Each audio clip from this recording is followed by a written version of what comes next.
Hello, everyone, and welcome to episode 503 of the True Crime All the Time podcast. As always, I'm Mike Ferguson, and with me is my partner in true crime, Mike Gibson. Gibby, how are you? One and only. The real Mike Gibson. You're the one and only? Boy, you're full of yourself today, aren't you? The real Gibby. No. Please stand up. All right, buddy. So we are coming to the final part 4 on our Long Island serial killer case. Are you ready to get into it? I am. So in part 3, we covered how a Suffolk County task force, right, identified the suspect as well as his arrest, his background. Now in part 4, we'll cover additional charges and evidence uncovered throughout the investigation and how prosecutors sought resolution and justice for the victims. On August 24, 2023, authorities announced they had identified Jane Doe number 7, who was found on Tobay Beach in 2011 as 34-year-old Karen Vergata. As we mentioned in part 2, Karen's severed legs were first found in a garbage bag on Fire Island. On April 20th, 1996, her skull was found over 20 miles away in 2011. That's a big gap. It is a big gap. 15 years later. At the time of her disappearance in February 1996, Karen was living in Manhattan and working as an escort. Her identity was confirmed in October 2022, but authorities first wanted to contact her family and initiate a confidential grand jury investigation. Authorities didn't say at the time of the announcement whether or not Karen was linked to Rex Heuermann. And, I get it. The grand jury investigation is important, but man, you really need to contact the family. Yeah. And go through, all of that. At the news conference, DA Raymond Tierney also said authorities believe that they would soon identify 3 more victims, the Asian male and the woman and her daughter, who were found in April 2011. Those identifications would be made by the FBI using genetic genealogy. Tierney also revealed that the distinctive belt with the initials WH or HM, which was first shown to the public in 2020, was used to bind Maureen Brainerd Barnes' remains. WH are the initials of Rex Heuermann's father. There we have it. It's amazing work, right? Obviously, if you think about it. Now, the fact that they had DNA and all of that helps, but, the burner phones, tracing all of this evidence. I mean, it's a lot of work, but it's also really good police work. It is. Yeah, they did a really good job getting to the point where they're at. Yeah. On August 28, 2023, CBS reported that 2 women in the Suffolk County Jail claimed they had violent and aggressive encounters with Heuermann over a decade ago. Since his arrest, the Suffolk County Human Trafficking Unit had been interviewing sex workers and showing his picture to women. 5 women had come forward with helpful information. Not surprised. I'm not surprised at all because we're talking about a man here, and he hasn't been convicted in the story, right, yet as we go through it. But we're talking about a man who killed a large number of women, and also, I think, hunted or tried to set up encounters, had encounters probably with people in which maybe there was violence, but he didn't kill them. But when you do that much and interact that much with sex workers over a long period of time, man, there's bound to be people who remember you. Of course. And he's not somebody you're not going to remember either, right? No, 6'4", great big dude. Yeah, ogre looking. Ugly as shit. Yeah. Ogre. The ogre one is the one that really cracks me up. Yeah. It really does. The following month, it was reported that investigators were looking into Heuermann in connection with the death of 29-year-old Carmen Vargas, who was killed in 1989 in Freeport, about 7 miles west of Heuermann's home in Massapequa.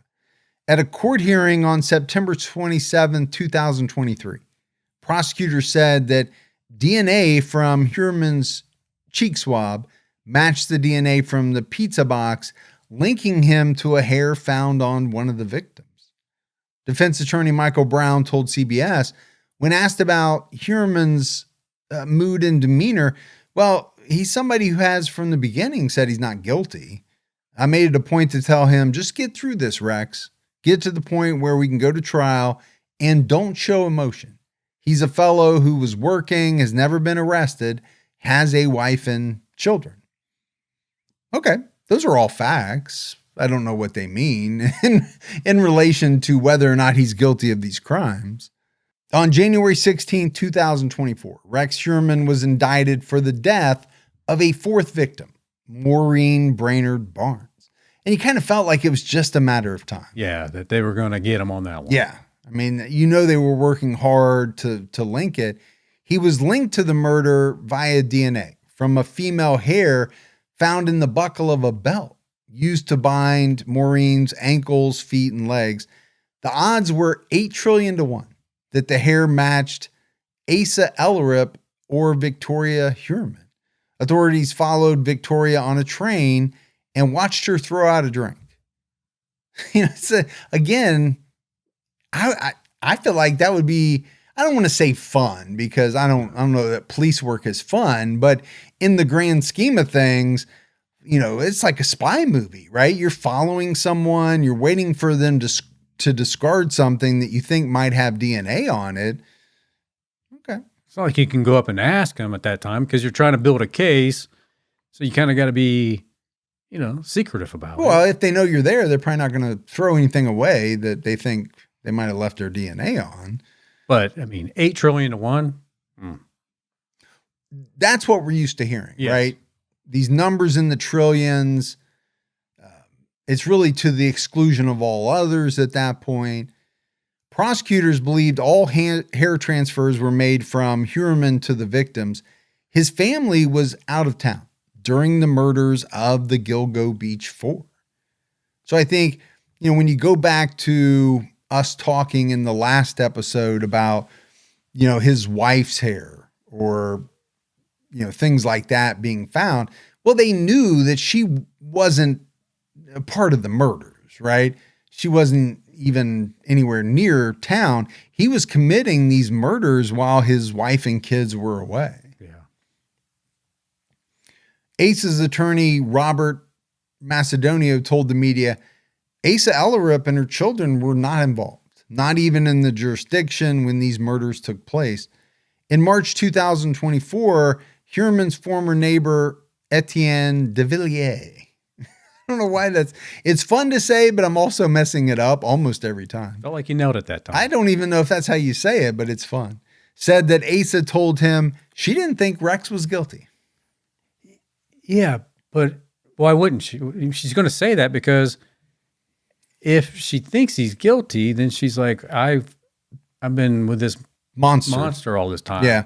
No, it doesn't surprise me because I don't know that he was a monster to her. Yeah.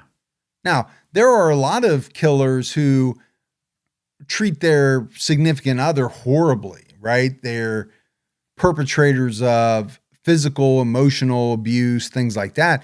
I'm not sure that this guy was.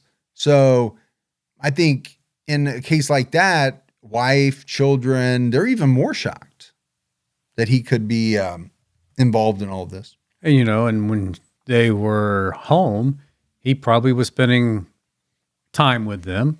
It was when they went away for the summer that he was, doing these things. Yeah. And they weren't there, so they didn't know what he was doing. They just assumed he was probably working. CBS quoted de Villiers saying, that house is a mess, and he was spending a fortune on hookers. I told her face to face, and she said, no, he wouldn't do that. I said, yes, he would. He was spending a fortune on call girls and wouldn't drop a dime on that house. I mean, people were really upset that he would not fix up this house, dude. Yeah. And maybe even more upset once they found out that he was spending what money they thought should have been used to fix up this house on sex workers. It's like, hey, you could have fixed that house up and made it look better in the neighborhood for all of us. Right, which would have benefited us, but you were selfish and wanted to spend all your money on sex workers. Oh, and by the way, you killed a number of those sex workers. Yeah. Asa issued a statement at that time saying, I will listen to all the evidence and withhold judgment until the end of the trial. I have given Rex the benefit of the doubt, as we all deserve. And I really don't blame her for that. No. I don't, because again, I think up until, it's proven, she believes that, he's this good husband, the person that she thinks she knows. I just can't see many wives.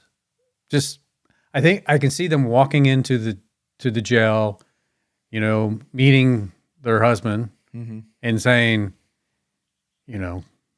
what's this about you hiring all these sex workers and this other stuff? Tell me now. You better tell me the truth. I already know the truth, so go ahead and tell me the truth. Just kind of like getting into their face like an investigator would, but more. Yeah. Boy, you scared me. I feel like you've done that before. Yeah. Yeah. Like you've literally delivered that line in a jail at some point. I just feel like, a wife would not just, he's innocent. I'm sure she had to have a conversation with him. Yeah, but what's he going to say? Yeah, I did all that? Or no, honey, you know me. I would have never done that. Right. You'll see at trial, all the evidence is going to come out. I have to imagine, although I don't know, but I have to imagine that he probably said, something like that. Ace's attorney also said, you can go forward with a divorce and still not believe that your spouse of 27 years is capable of being a serial killer. And that's the thing that I think we have to keep in mind, right? It's not like they'd been married 2 or 3 years. No. 27 years is a long time. It is. I said it. I just had my 30-year anniversary. Do you know how shocked my wife and kids would be if it came out that I was a serial killer? Oh, they would be very shocked. Yeah. If it came out that you were, my wife would be like, I told you that. I told you that years ago. 10 years and she ago, has told me that a number of times. I think Gibby is a serial killer. The fact that she keeps telling you again and again, I have to talk to her about that. But, 30 years is a long time to be married. And again, I think you kind of hit on it, but, what does that say about you? Yeah. Or what do you think in your mind that people are going to think about me? I've stayed with this man for all these years who may be a killer. If it turns out to be true, well, what are they going to say about me? Well, yeah, absolutely. You don't want to believe it to be true because it changes everything you ever knew. Yeah. And it's going to change your life, right? Dramatically. It appears that Heuermann's defense would focus on corrupt former police chief James Burke. At a hearing in April 2024, defense attorney Michael Brown suggested the real killer might have eluded arrest when Burke was running the investigation. He even suggested Burke might have been involved in the 4 murders.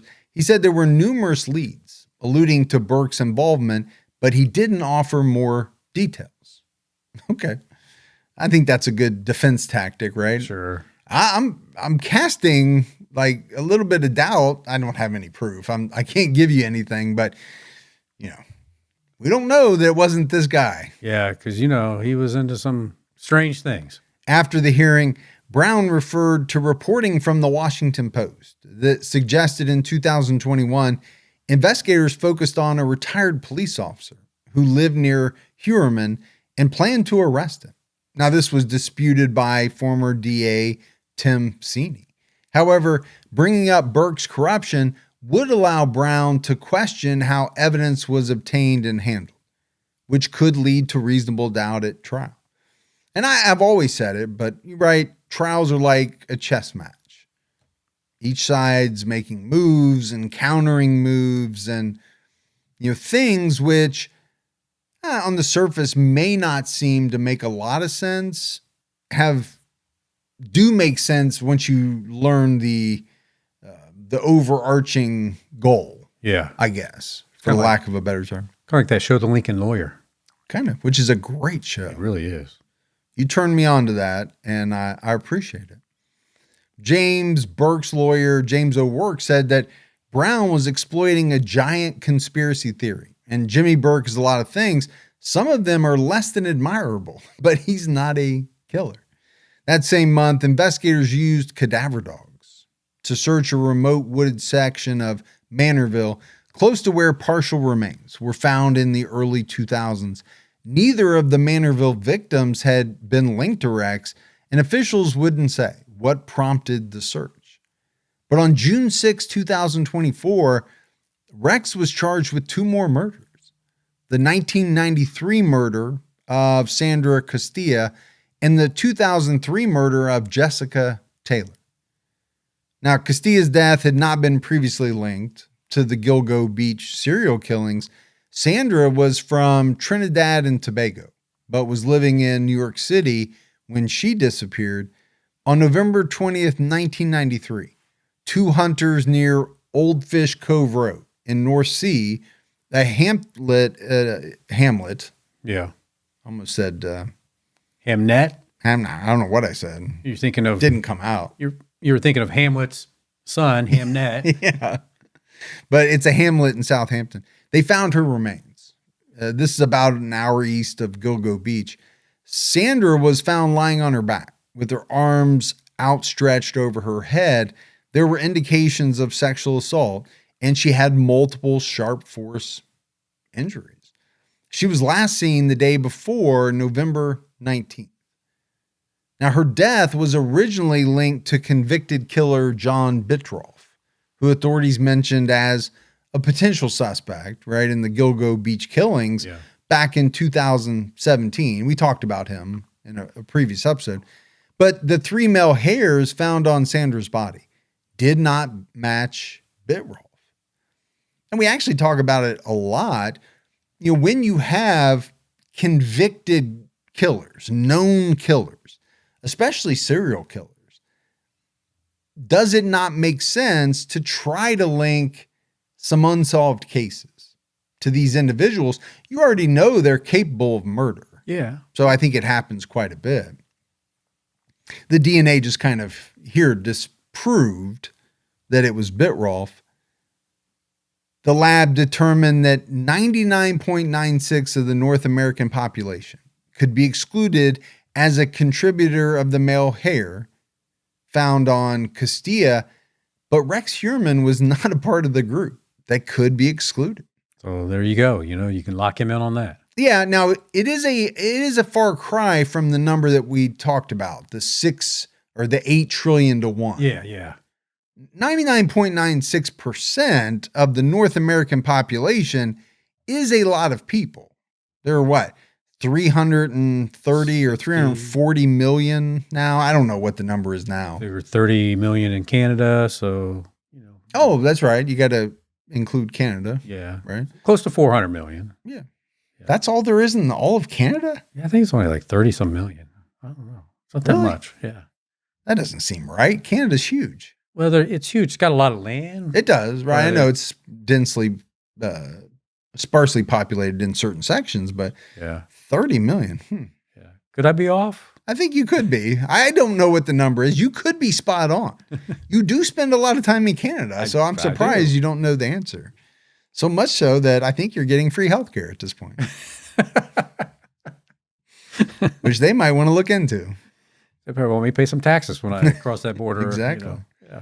But it's still a really high percent, right? That the hair belongs to him. Right. But if you're a defense attorney, you can still argue that it's there's 0.04%. It's not him. Yeah. Yeah. You can hang on to whatever you want to. Yep. You know? I feel like what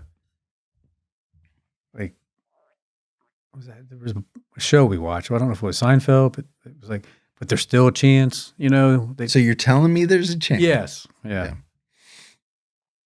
DNA evidence from Sandra's case was compared to DNA from the Gilgo case in 2014.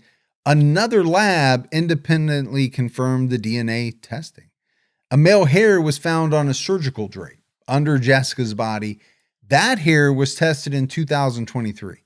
And once again, 99.96% of the North American population could be excluded, but not Rex Heuermann. I mean, I think, prosecutors are ecstatic. They're like, okay, another slam dunk. We already know what the defense is going to come back and say. They're going to try to play on this 0.04%, but we're not concerned. No, because, okay, look at it as one case, right? All this huge percentage is excluded. He's not. Yeah. But then you have another body, and then you have one case that's 8 trillion to 1, and then you have all these that are stacking up. So it's not just one. So now what are the odds that he can't be excluded from all of these different ones? It's kind of compounded against him. It goes up exponentially, right? The idea that it is him. Also, Rex worked in the same area as Jessica at the time of her murder. He was also in Midtown on July 25th, 2003, the day she disappeared. He also would have been in possession of a vehicle matching the description from a witness at the scene by the dump site. So now what are the odds that he can't be excluded?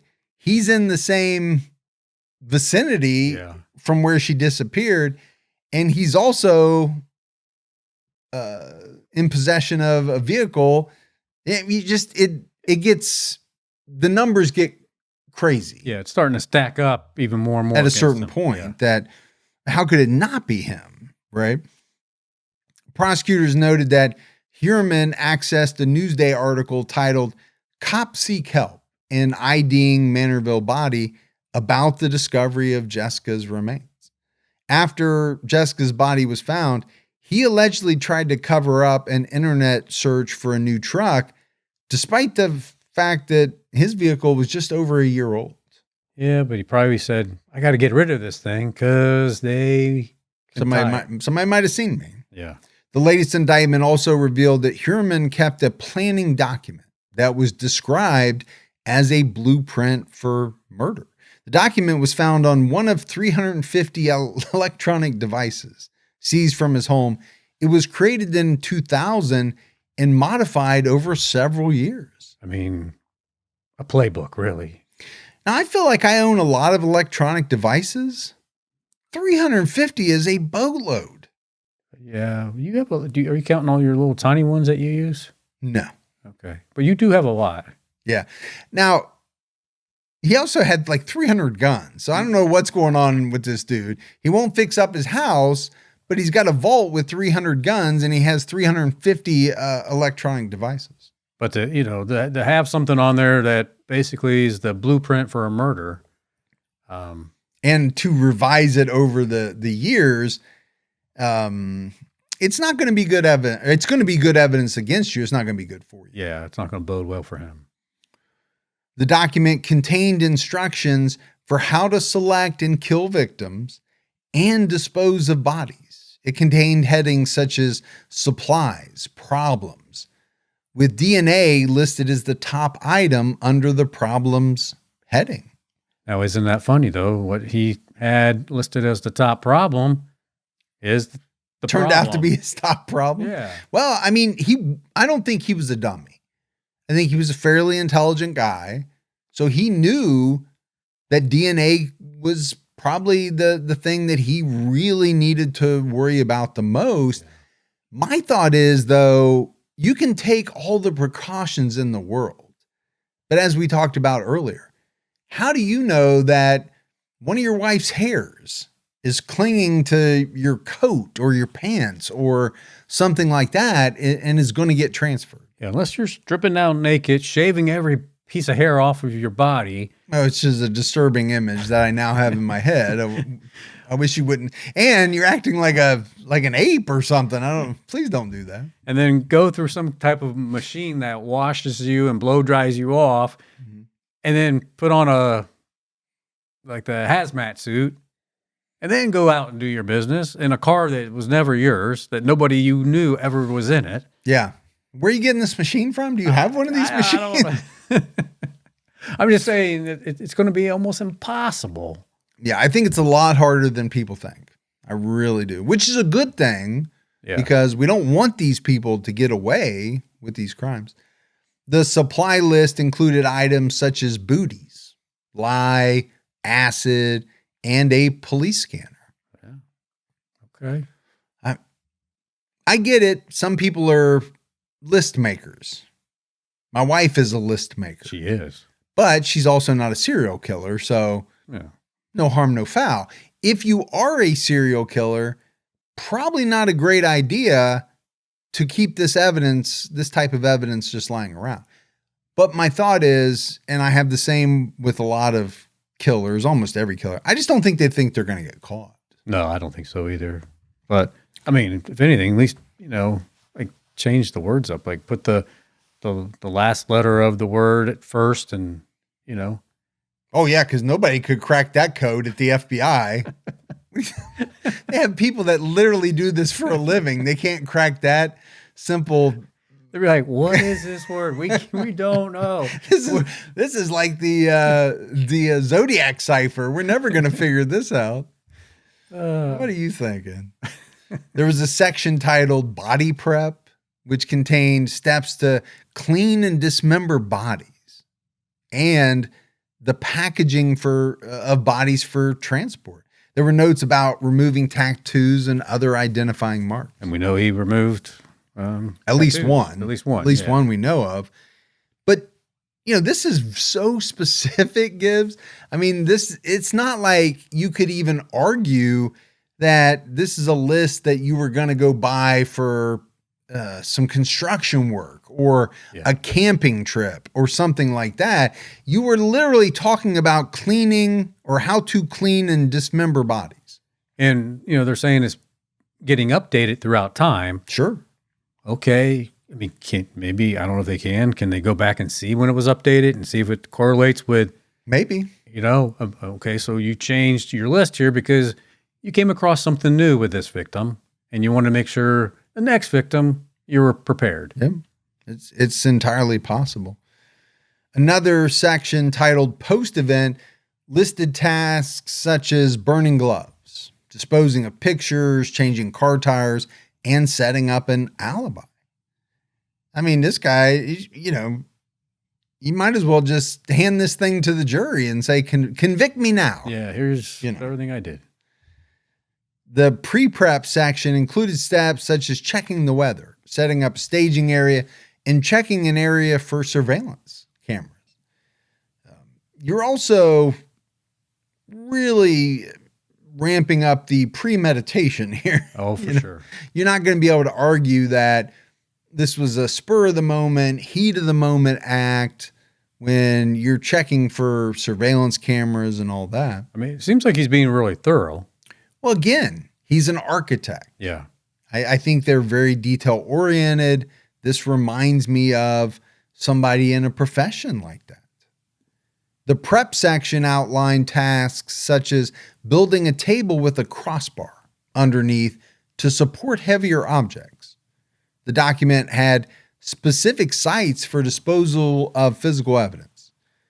Then there was this section, Things to Remember, and it included lessons learned from previous murders, such as the use of heavier rope since lighter ones broke under the stress of being tightened. I mean, as a prosecutor, I'm liking this right here. Well, it might be part of the modifications. Yeah. Right? It's the after action report or whatever you want to call it. He's going back and saying what went wrong with previous encounters.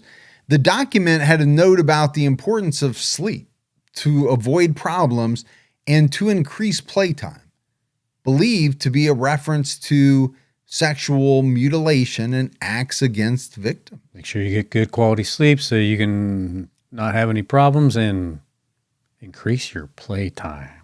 Wow. And problems was capitalized, so was the play and playtime. And I just wonder if problems, and I think they're trying to argue this, does refer to maybe not being able to get an erection? I don't know. Yeah. I think that they're trying to make that argument. Sure. As maybe that being part of it. The document also referenced the 1996 book Mindhunter by John Douglas. Other books by the same author were found in Heuermann's house. I have all those books. They're right over there. Yep, they're right over here. And they're good, right? John Douglas, famed FBI profiler. The show is also very good. The show is very good. I want it to come back. Yeah. At a news conference announcing the charges, DEA Raymond Tierney said Heuermann was the lead suspect in the death of Valerie Mack, whose remains were found near Jessica's in Manorville. That's not really surprising, though. No, I have to believe that they thought for quite a while that he was involved in most, if not all, of these suspected, Gilgo / Long Island serial killer cases. I mean, we did that Unsolved this week, and in my mind, I'm like, maybe he drove on down to Atlantic City. Yeah, maybe. We don't know. Tierney noted that an analysis of Heuermann's seized devices showed a significant collection of violent, bondage, torture-related pornography dating back to 1994. Wow. And man, I don't know. I don't know what that does to somebody's brain. Not going to be good. I mean, No. if you're looking at violent torture, pornography, and that's what gets you off, how long can you look at that stuff before you need to actually experience? Well, and that's kind of what we've heard from a lot of serial killers, and you can see it in their backgrounds, right? They progress. It starts as fantasy, maybe peeping, stealing underwear off the clothesline, you name it, right? It runs the gamut of what people do. But then at a certain point, it stops being fantasy to them and they make it reality. Tierney said it's alleged that the pornographic images that were accessed by Heuermann are consistent with the crime scenes of both Sandra Castilla and Jessica Taylor. Yeah. So not only is he watching all of this, when he does commit his murders, I hate to say it, but it's almost as if he's using this stuff as a playbook for, what he's going to do. I mean, these are his fantasies. Tierney said about the planning document, we allege that this document evidences the defendant's intent in committing the charged crimes, that his intent was specifically to locate these victims, hunt them down, and to bring them under his control and kill them. At the time of the charges, Asa Ellerup released a statement saying she had not met Rex in 1993 and did not believe he's capable of any other alleged crimes. I mean, what else is she going to say at that time? Yeah. I don't know. The statement said, today's indictment further illustrates that Asa Ellerup has no involvement in any of the alleged crimes that her estranged husband, Rex Heuermann, has been charged with. Miss Ellerup married Rex in 1996. She was not residing with him in the Massapequa Park domicile in 1993, the year Miss Castilla was murdered. Moreover, according to the government, at the time of the death of Miss Taylor, Miss Ellerup was once again not in this jurisdiction. Yeah, I don't think people are thinking she had anything to do with this. No, I think that's what she's trying to make sure of, though, with this statement. Yeah, distance herself. Yeah, I don't know if she's saying, "Oh, my husband didn't do this." Now at this point, I think she's just making sure everybody knows, "Hey, I hadn't even met this guy in 1993." But it did say after 27 years, she maintains the belief that her estranged husband is not capable of committing these heinous acts. Well, you don't want to believe it because you were with somebody for that long. Like we said earlier, once you acknowledge it, what does it say about you as a person? Yeah, and I'm not blaming her at all. No. Assuming she didn't have anything to do with any of the criminal acts, which I don't believe she did. I don't even think she was anywhere near the places where these occurred. I think it would be natural for a lot of spouses to just not be able to believe that their partner was capable of this. According to CBS, Heuermann was living with another woman at his Massapequa Park home before Sandra Castilla was killed. His wife and children were in Vermont when Jessica Taylor was killed in 2003. On December 17, 2024, Rex Heuermann was charged with the murder of 24-year-old Valerie Mack, who was working as an escort in Philadelphia in 2000 when she went missing. Heuermann told the judge, "Your Honor, I'm not guilty of any of these charges." And this marked the first time he had spoken in court since his arrest in July 2023. According to court documents, hairs found near Valerie's severed wrist were linked to Heuermann's estranged wife, Asa Ellerup, and his daughter, to the exclusion of, again, 99.65 this time of the North American population. But here's the thing, right? We talk about how his wife and kids weren't really anywhere, even at home, at the time of most of these murders. But the other thing is his daughter would have been a very young child at the time of the murder. And there's no one that's going to believe that she committed this murder. No. With her mom, or however you want to spin it. All three of them went out together and did this as a group. Right, or that they went with him or anything like that. Court documents also noted that pornographic images of sexual torture found on Heuermann's electronic devices showed bindings similar to rope ligatures found on Valerie's remains. Heuermann also reached out to a plumbing company for draining of his home's pipes after the murder. That's pretty interesting. That is interesting. What was he flushing down those pipes? I don't know.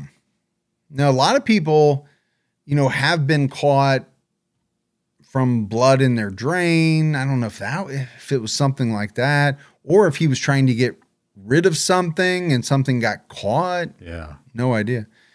Court documents further allege that in his planning document, he referenced the dump site as Mill Road. Valerie's remains were found near Mill Road in Manorville. I think it's hard to overstate how big a deal this planning document was. I think it's a huge discovery for the prosecutor. If you're on the jury and they lay out this planning document and then they're able to tie it to different murders, you got that, you got the DNA, you've got the burners, the cell records. It would be hard for anybody to say, "Oh, I don't think this guy did it." Yeah, for sure. It really would be. There's a lot more evidence here than a lot of the cases we talk about. Absolutely. I think that's pretty easy to say. DA Raymond Tierney said that all this evidence was consistent with the murders occurring in the Massapequa Park home. Valerie's tattoos were removed, and a similar cutting instrument was used to dismember Jessica Taylor.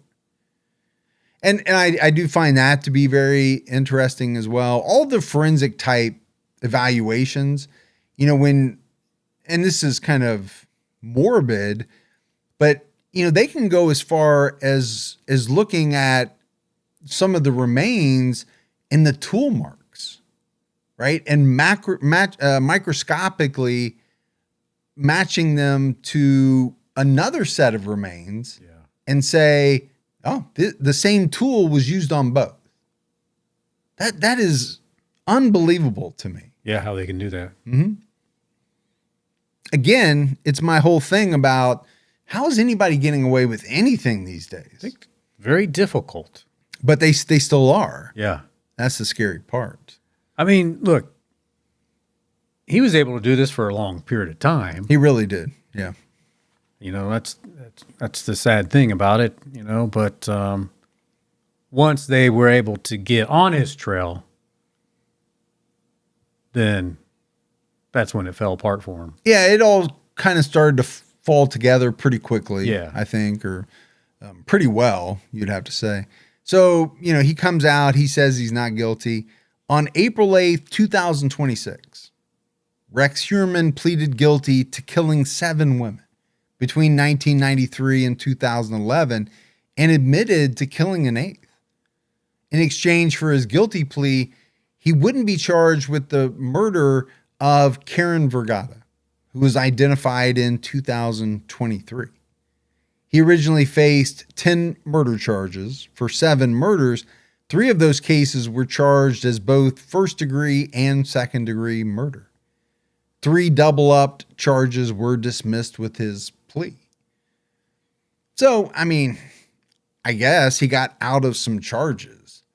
But in the grand scheme of things, he ain't never seen the light of day. Yeah, so why not go ahead and admit to it? If you did it, why not admit to everything you did? Why hold back? Yeah, I don't know. I can see why maybe he just went ahead and wanted to plead guilty, because by this point, he had to know the mountain of evidence against him. There's just no way that he was getting around it. And maybe, I doubt this is why, but maybe he didn't want to put the victims' families, maybe he didn't want to put his wife and his kids through, these long trials. Yeah, I would say maybe his wife and kids. Yeah. I don't know if he gave a you-know-what about the victims' families. Now, maybe he could have. Maybe there were some things he just didn't want to come out in open. He didn't want to come out in open court. That could have been very, very much true. Because there was more gruesome details to come out that, he just said, I'm going to be convicted anyway. Let's just wrap this thing up. I really don't know. At a news conference, Suffolk County DA Raymond Tierney apologized to the families and commended the authorities, saying he thought by killing them, he could silence them forever and get away with murder. He tried to present himself as the harmless father next door, but he was wrong. There was no negotiation for a reduced sentence. It was Heuermann's decision to plead guilty.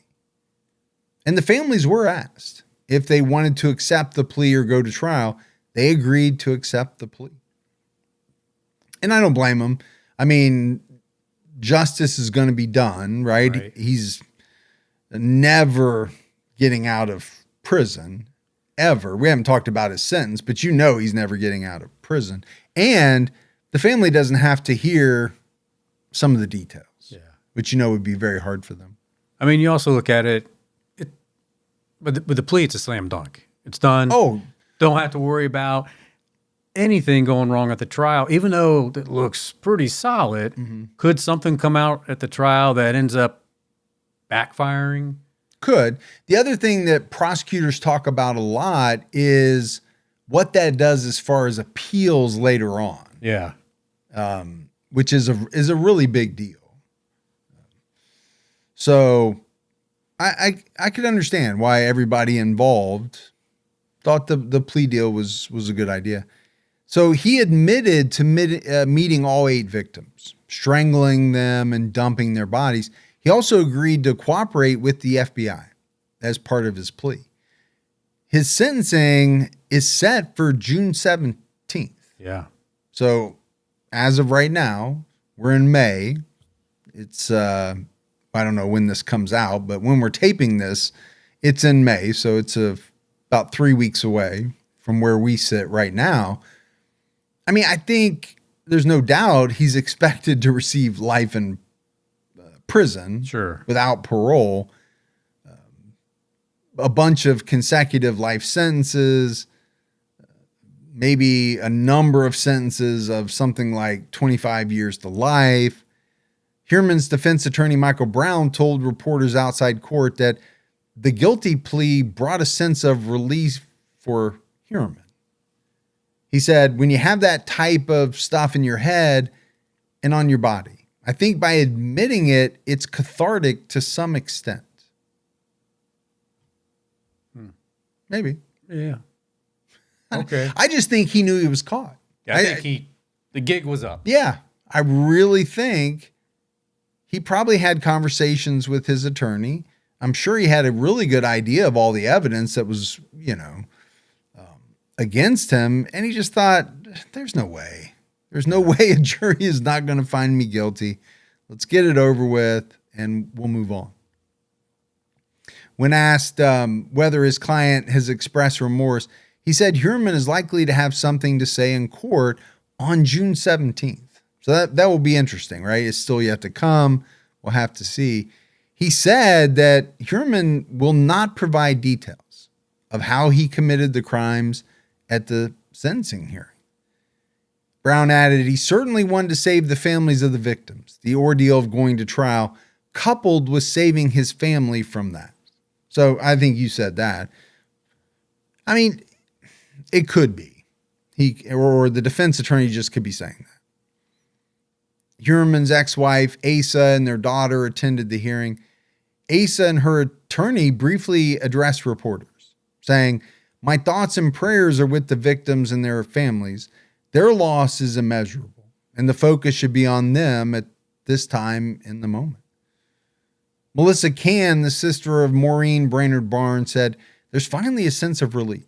Today is not about the person responsible. Today is about the women's lives who were stolen, about their voices, their future, their families. They are the reason we are here." Well said. Very well said. I mean, you've got to put this guy away, right? He has to be held accountable for his actions, but they're not there for him. Everybody is there for the victim. Right. She also addressed other families going through something similar, saying, keep going. Your loved ones matter. They're not forgotten. And one day answers can come. And that's a very powerful statement as well. It is. Because you and I do an Unsolved podcast. And we're always talking about how, these families, they won't give up. No. And they shouldn't, but they say it. We're never giving up. Yeah, they're troopers, man. And I think this is proof. And we see a lot of cases like this where even 20, 30, 40 years later, some of these cases can be solved. And the victims can get justice. Luckily, in this case, he was still alive to face justice. Yeah. But after the guilty plea, it was reported that Asa Ellerup was still living in the Massapequa Park home and even sleeping in the basement, which has been called the kill room. I don't know about that. Yeah, it's a tough one. Yeah. I mean, is there not a Motel 8 down the road? I get it. Motels are, expensive, but I don't know that I want to live. Now, she did live there for what? 27 years so. It's the home she knows. She does know the home well, but she now also knows that most likely people were killed inside that home. Yeah. So that's got to factor in a little bit, right? When you lay your head down on the pillow. Putting that home on the market. But who's going to buy it? I don't know. There's probably somebody somewhere that says, I want to buy that home. Well, somebody will probably turn it into some wacky museum maybe or something. Asa said she constantly relives the horrific things that happened in the home. Yeah, that's what happens if you're still going to live in the home. Yeah. In an episode of the Gilgo Beach Killer House of Secrets, Asa revealed that she's redone the basement, where Rex told her he murdered and dismembered victims. Listen, you can redo it all you want. I mean, this isn't HGTV Rock the Block. Yeah, it happened. Redoing it doesn't take away what happened there. And I'm not putting her down Not at all. I don't want to be negative against her. I don't think she had anything to do with this. I just think, man, I couldn't do it. No. She was asked what she wanted people to know about why she moved into the basement. She said, the brutal truth is that Rex Heuermann said he dismembered the bodies in this room. That is the brutal truth. Okay. Now there's me. I'm in this room and I'm here because I do feel spiritual. I'm trying to say spiritually in my own way that I'm really sorry for what these victims went through. I'm haunted by dreams every night. It will never go away. It will follow me for the rest of my life. Okay. I'm not sure I understand that. Yeah, I don't either. I think it's haunting you because you are in the area that the horrific things happened. And not just in the area, in the house. Yeah. I just wonder if maybe she's also, I don't know, feeling some survivor's guilt, because we know that can happen as well. Yeah. I just don't know. I really don't. As a condition of his guilty plea, Heuermann was allowed to meet one-on-one with Asa and their daughter Victoria to confess to them before doing so in court. It's got to be tough. Yep. They asked him to explain his motives, but he didn't explicitly state what pushed him to kill. Victoria recalled, he said that his demons got to him. She asked her father if he ever stopped to consider that the victims were someone's family, and he responded that he didn't really think of the women as human beings. There you go. And I think that is pretty telling. It is. And also pretty consistent with serial killers. Exactly what I was thinking. I don't think that they see their prey, and I'm using that word on purpose, as human beings. I think they see their victims as prey, and therefore maybe they are able to kill. Yeah. Most of us can't or wouldn't kill because we do see other people as human beings, and we don't want to take someone's life away. Heuermann revealed that he choked the first victim to death inside his truck in November 1993. This was the only murder that wasn't planned. He said it just happened. It was the catalyst for everything that happened after that. Could have been. But he did say the other victims were all planned and were killed in the basement when his family was away. Again, not a place that I want to sleep. No. Not at all. Although the Long Island serial killer has been identified and multiple victims have been linked to Rex, there are still additional cases of victims found on the beach that remain unsolved. Shannon Gilbert's cause and manner of death are still listed as undetermined. Police still believe that based on the evidence, she wasn't murdered. Yeah. And her death was most likely non-criminal. But obviously there are people that don't believe that. Perhaps one of the biggest developments is that the Jane Doe that we talked about, called Peaches, and her daughter have been identified in April 2025 with the help of genetic genealogy. Peaches and her daughter were identified as 26-year-old Tanya Jackson, a U.S. Army veteran, and her 2-year-old daughter, Tatiana Dykes. And we mentioned it earlier, right? Tanya was found in Hempstead Lake State Park in Lakeview, New York on June 28th, 1997. Tanya's daughter was found 20 miles away along Ocean Parkway near Gilgo Beach in April 2011. Tanya, originally from Mobile, Alabama, served in the Army from 93 to 95. She and her daughter were living in Brooklyn and were estranged from their family at the time of their deaths. They were identified in 2023. Law enforcement developed investigative leads pointing to Tatiana's father, Andrew Dykes, as a suspect. Dykes was a married father of 2 and met Tanya when they were stationed at Fort Sam Houston in San Antonio. He was listed as Tatiana's father. On her birth certificate, he was transferred to Fort Hamilton in Brooklyn. In 1995, Tanya and Tatiana soon joined him there before they went missing. Tatiana had been honorably discharged from the Army and was a single mother living in Brooklyn's Sunset Park neighborhood. She was possibly working as a doctor's medical assistant. She might have had a female friend or neighbor watching her baby.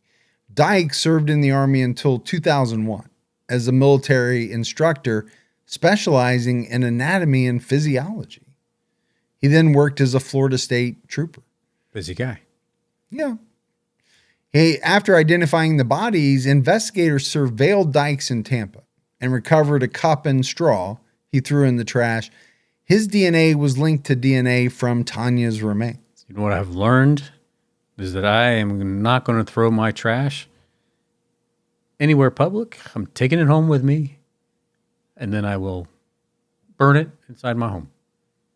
What does it matter? You've said a million times your DNA's all over this place. That's true. It really I'll just have them come down here and swab your chair. Yeah. They'll get you. They'll get me. So he was 66 years old and was arrested on December 3rd, 2025, and then indicted on December 18th. He was charged with second-degree murder for Tanya's death. There wasn't enough evidence to move forward with a murder charge for Tatiana's death, but he is believed to be responsible. The case is currently proceeding. So that's interesting in that, again, you kind of just maybe assumed, or many people assumed, that it was Heuermann. What did strike me as being so different in that one is the very young child. 2-year-old. So now that could have been an outlier, but turns out it wasn't him at all. Do you think, at one point, maybe Dykes was thinking, I think I'm in the clear? Oh, I guarantee it. Yeah. Either they're never going to catch me because it's been so long, or they're going to pin it on this guy. Yeah, they're going to group it in with this guy. And I'm going to get away with it. And now, finally, as we wrap up this case, we have to talk about the identity of the Asian male found on Gilgo Beach on April 4th, 2011. His identity is still unknown. The victim was found wearing women's clothing. It's possible that they identified as a woman or were known by others as a woman. Investigators believe the victim died in 2006 or earlier from blunt force trauma. The victim was between 17 to 23 years old, about 5'6", and wearing a blue-ribbed short-sleeve shirt, women's pants, and a bra. The victim may have been a sex worker and spent time in New York City. One challenge in this particular case is that Asian people are underrepresented in the genealogy database. And I did not know that. I did not either. But there were a number of articles that talked about it. So the Long Island serial killer case is coming to a resolution, right, in the courts, but there are still a lot of questions remaining. The public doesn't really know many details of Rex Heuermann's motivations for killing sex workers. I don't know if he's going to give them. It's possible that maybe one day he'll be willing to give a detailed public confession, or that additional murders could be linked to him in the future. And I think that is a tough part of the case. And the motivation could just simply be that he was addicted to pornography. He wanted to experience those things in real life. Right. And he felt as though this was the only way he could do it. I really have no idea. It could have been sexual in nature. I think it was. I do too. I think it had something, a combination. Yeah. It had something to do with how his mom and his relationship with his mom. Yeah, because that was strange. It was. And I think that had something to do with it, along with his, fetish, fantasy, whatever you want to say about the type of pornography that he liked. Yeah, the bondage, the torture. And I think it just kind of, steamrolled from there. Yeah. I mean, you and I have covered so many serial killers, and the one thing that, never ceases to mystify me is how these guys can somehow gain sexual gratification from murder. Yeah. Sometimes, we've heard people talk about it. The striking of blows is somehow sexually gratifying to these people. Yeah. I'll never understand it. But I also, even though we're not surprised, we've been doing this for 10 years, I still don't understand how people can make the decision to kill people. I just can't. Yeah, I don't understand it either. So, and with him, you know, they have their victim count, but I really believe he's probably killed more. I guarantee it. Yeah. I guarantee with a guy like Heuermann, who was operating for that many years and doing it the way he was doing it, because he's not going to volunteer. No. Right? Additional victims that they don't know about. But I'm sure that at some point they will link additional cases to him. Yeah. I bet you anything. But that's it for our entire series on Rex Heuermann, the Gilgo Beach murders, the Long Island serial killer. So for Mike and Gibby, stay safe and keep your own time ticking.